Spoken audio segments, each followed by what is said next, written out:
So let's see. It was 2014, and the now late DCEU was at its beginnings, having a great start with Man of Steel, movie that had been already released in the year before, and I was very glad with that movie, and Batman vs Superman had already been confirmed as well. So even that we didn't know where this universe was going, it was gearing towards something probably bold. Then another project was confirmed to take place in this chronology, the Suicide Squad, or at least Suicide Squad at the time. And being someone who didn't know very much about this team, I started to search about it to find out a little bit more of what was this comic book exactly. And it didn't take long for me to see that Harley Quinn was there in many of the comics as a part of this group. And being a fan of Batman the Animated Series from the 90s, as you know, I was a huge fan of that character in that specific animation. By the way, that animation was the one that she made her first appearance in all medias. So I started to get excited about that, not because of this group of characters, only because of the possibility of we having a Harley Quinn in live action. Then the cast was announced and we had big names like Will Smith, and initially Tom Hardy was supposed to play Rick Flag in the movie, but we also had two actresses that called my eye because they are blonde, Margot Robbie and Cara Delevingne.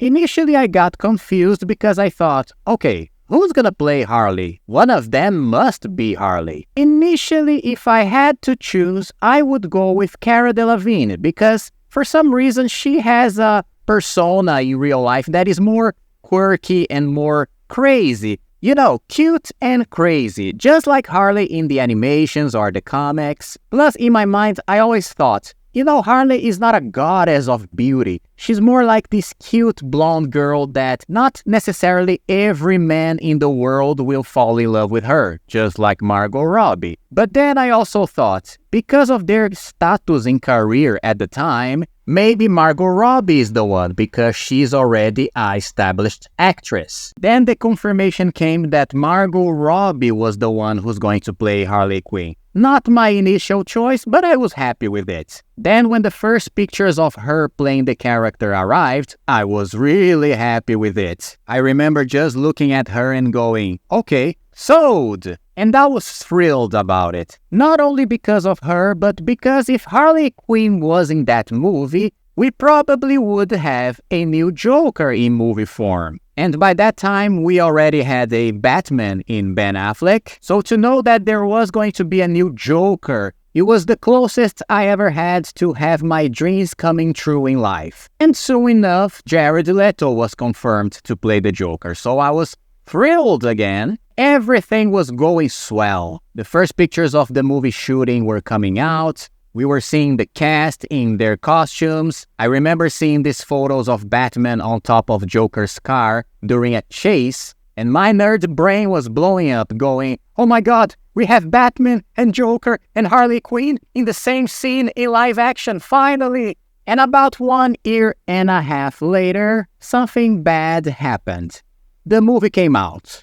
And to say that it was something far from what we really wanted as a live-action interaction of these characters, it's an understatement. Although Harley Quinn in the skin of Margot Robbie was great. She really got the essence of the character, her quirky ways, her craziness, and even a little bit of her annoyance. Cause the character sometimes is annoying, I have to admit. So the potential was there for other movies to explore this character better and shows us what made us fall in love with her. Did that happen? Well, spoilers, no. But that's why I decided to make this video, because even though her casting was perfect, we can discuss what the hell went wrong with the movies portraying Harley so far. So my name is Gus, but you can call me BATGUS, and let's go! Like I said, 2016 Suicide Squad is a movie that doesn't work, despite having a great cast. But what makes me a little angry with this movie is that its flaws are not in the portrayal of the characters, in the acting of the actors, not even in the visual effects or something that's superficial, But in the plot itself, let's remember, after Batman vs. Superman, where Superman died, spoilers alert, Amanda Waller sets up a group of renegade criminals in prison called the Suicide Squad, a group that has to execute missions that the government deem too dirty for them to be in the public knowledge. And like she says, by the way, Viola Davis as Amanda Waller is another example of perfect casting. She uses these criminals because she has leverage on their sentences. So they are the perfect candidates for these kinds of missions because if they die, nobody cares. And the government can have complete deniability. And here comes the first problem with this movie, because the plot shows that the main threat of this movie is one of the members of the Suicide Squad, Enchantress, because she goes crazy and releases this creature that is her old brother from many ages ago. Not only that, but she joins him and both have to be stopped by the Suicide Squad. Actually, they don't even have to be stopped by the Suicide Squad. Their primary mission is to save Amanda Waller and get her out of her safe place that is inside a building in the city that is being attacked by the Enchantress. So the idea is that none of this would have happened if Amanda Waller hadn't set up the Suicide Squad in the first place. And basically their mission is to save her own ass of her own stupid actions. That is just a bunch of crap. A big messy circle that goes nowhere.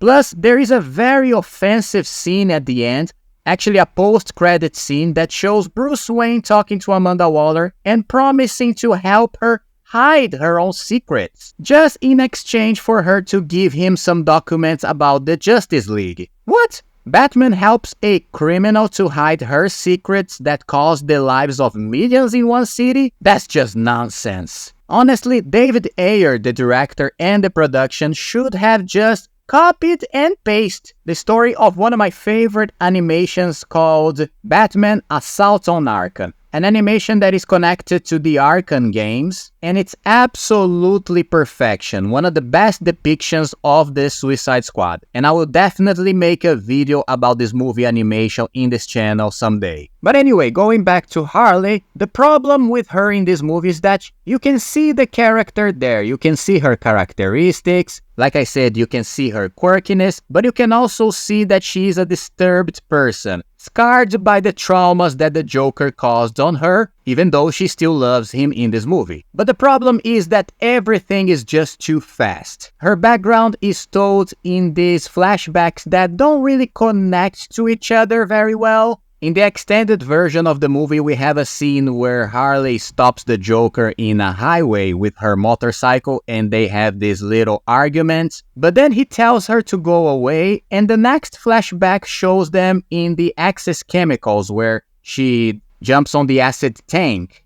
And like I said, it doesn't match because in the previous scene he told her to go away. What's the connection with this scene that they are together again? And as many people know but some don't, the origins of Harley Quinn in the animation and in the comic books comes from a story called Mad Love, which tells the whole background of Harley Quinn being a psychiatrist on Arkham Asylum, meeting Joker as her patient, falling in love with him, and basically going insane and breaking him out of the prison. And that is shown in the movie, which made me kinda happy, but at the same time it was too quick. Of course you're gonna say, but Gus, if they focus on her origin story, it had to be a Harley Quinn movie, not a Suicide Squad movie. Yeah, I absolutely agree, but this is gonna come up later when I discuss another topic. Anyway, like I said before, there was potential for more development in this character in another movies. And in 2020 came out Birds of Prey. Not only Birds of Prey, but and the amazing emancipation of one Harley Quinn. What the hell was in the mind of that person to come up with that title?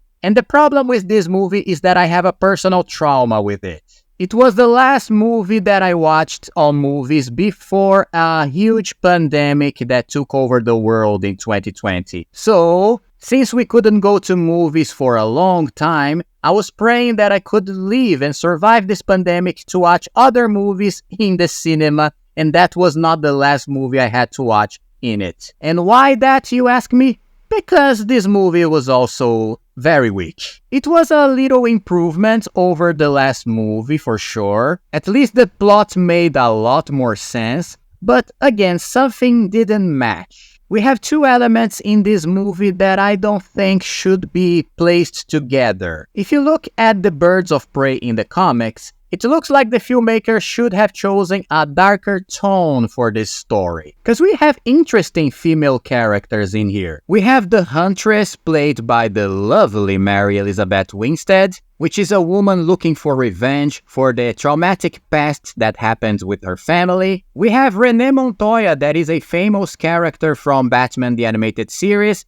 and is a character here that is not taken seriously by her male co-workers, as a detective, I mean. And we also have the Black Canary, who lives a kind of abusive relationship with her boss, that is the Black Mask, played by Ewan McGregor. So all these characters get together and they all have their kind of personal emancipations, getting rid of the things that really block their lives. But then we have one Harley Quinn, which is definitely better developed here. I mean, she has much more screen time here in this movie, that's what I mean. And I do believe that from the three movies, this is the one that Margot Robbie is the best in her acting. There's definitely some moments that really show how this Harley Quinn is just a misfit, and that even though she does these bad things, in the end of the day, she has a good heart. Which is basically the thing that we like from Harvey. She's always contradicting herself in what path she's really going to take. To be with the Joker and be a evil girl, or to take sides with the good guys and do some good stuff.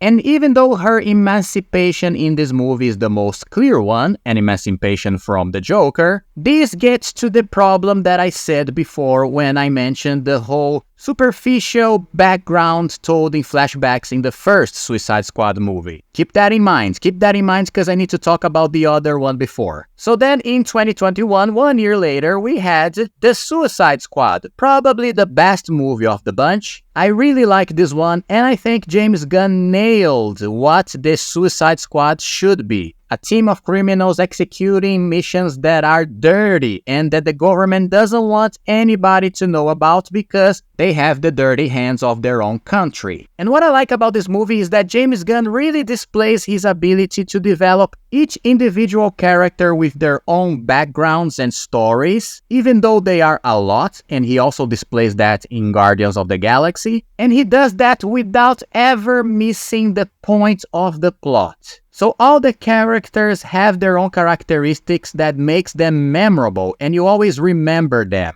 We know that Bloodsport doesn't like rats. We know that King Shark is just a huge baby that can destroy things very easily. We know that Polka Dot Man has many mommy issues. We even know that Rick Flag, a character that was not very well developed in the first movie, is a guy who will make everything to do justice despite his own mission and its evil objectives. We also know that the Peacemaker will do everything to keep peace even though he has to kill many people in the way. And all these things turn these characters very interesting to watch on screen. But then we have one Harley Quinn that I think she does have her own moments in the movie, in the scene where she kills that president guy, which is a great scene by the way. Her prison escape is also very bloody and full of gore, which I loved. But then at the rest of the movie, it looks like she's just there, when it wasn't even necessary for her to be there. And again, I was praying for this to be the movie that was going to develop Harvey in the way I like. But then again, I think even though it's the best movie, it is the one that really doesn't develop her at all. But what the hell do I mean by development, you ask? Because I am keeping the secret of what exactly makes her appearances in this movie so problematic. If we go back to Batman the Animated Series, which is something that I always do, we have two great episodes that feature Harley Quinn as the main focus. Harlequinate, which is an episode where Batman takes her out of Arkham Asylum to help him go after the Joker and his evil plans to destroy the city, since she is the only one who knows where he could be. And we have Harley's Holiday, which is an episode where Harley Quinn is released from prison for good behavior, and she goes out in town, buy clothes for her, enjoy life, but then she just doesn't fit in society anymore. And accidentally she ends up causing many problems that will take her back straight to prison. By the way, I just remembered that we also had a movie animation called Batman and Harley Quinn, which is connected to Batman the Animated Series, is in the same universe, and it has a similar plot to Harlequinate, the episode that I mentioned before. But these episodes are amazing. They just perfection in terms of storytelling, especially because they show the spirit of Harley Quinn. Exactly what I mentioned before, that she's a good person in heart, although she is in this crime life. Whatever, if it is for this relation of codependency with the Joker, or her partnership with Poison Ivy. Plus having memorable scenes like Harley Quinn singing in a piano in a bar full of gangsters just to diverge their attention from Batman so he can escape and execute their mission. And the song she sings is absolutely amazing and beautiful. It's a song about her relation with the Joker and this codependency thing. Of course, that in their case is much more of a sinister codependency than the usual. And she does all that to help Batman, which is something very lovely. And in Harley's Holiday, we have her kidnapping this socialite girl, but becoming friends with her in the best style of Thelma and Louise, while she escapes the cops and even the army, because of all the problems that she caused in Gotham. So these episodes are absolutely sensational because they show exactly what the core of the character is. She is a good person in heart, but a villain. And Margot Robbie nailed that. She's just perfect as the character. And for me, her best scenes are the ones that are a little more dramatic.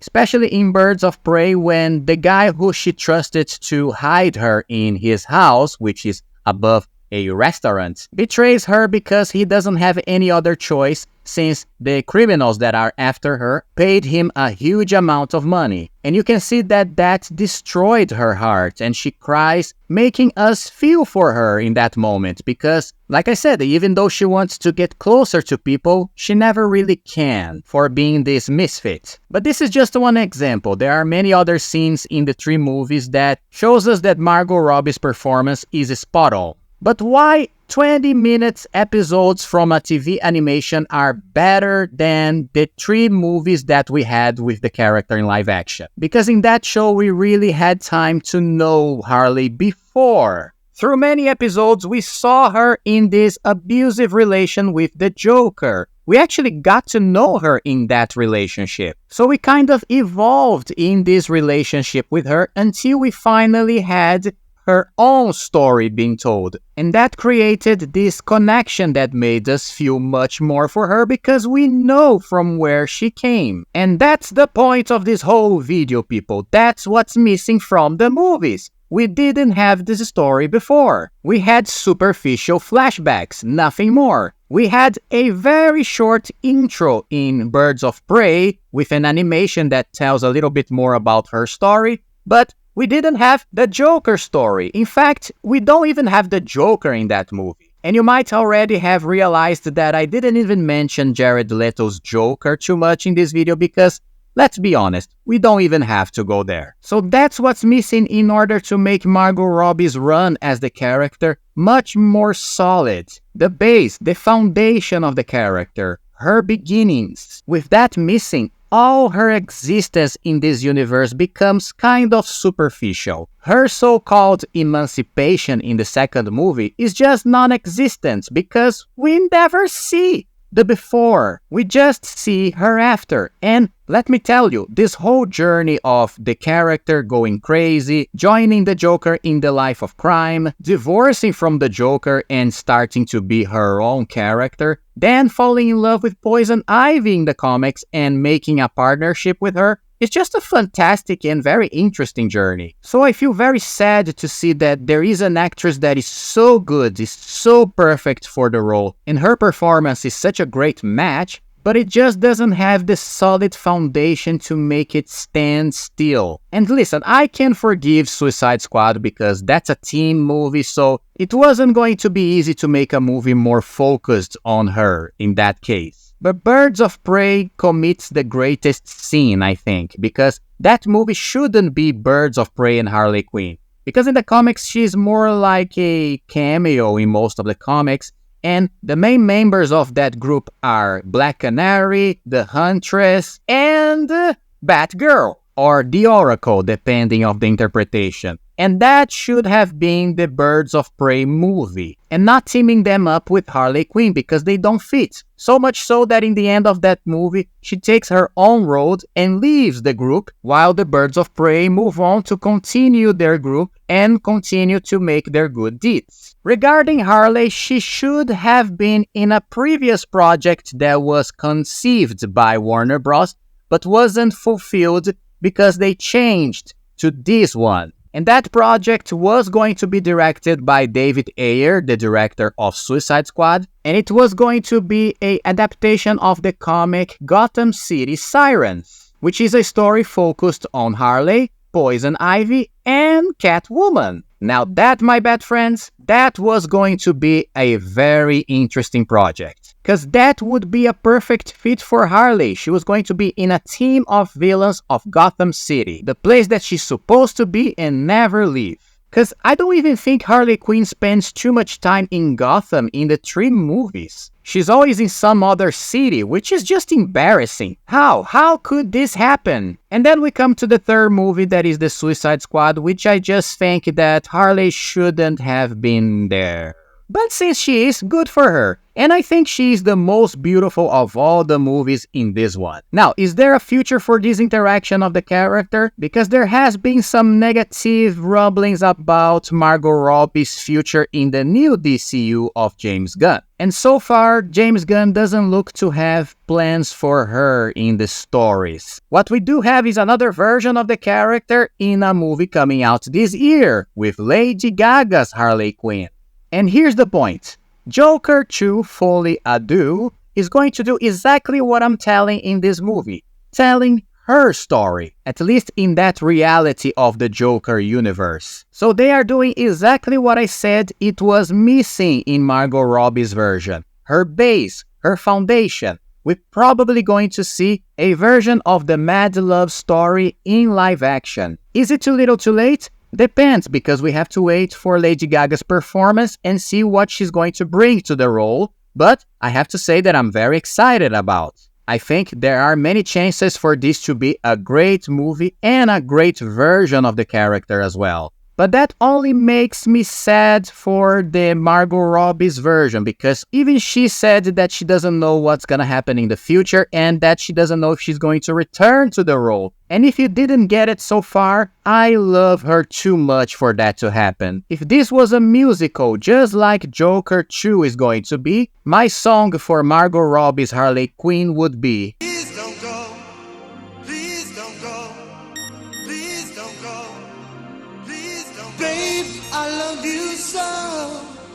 Please I want you to know that I'm gonna miss your love the minute you walk out that door.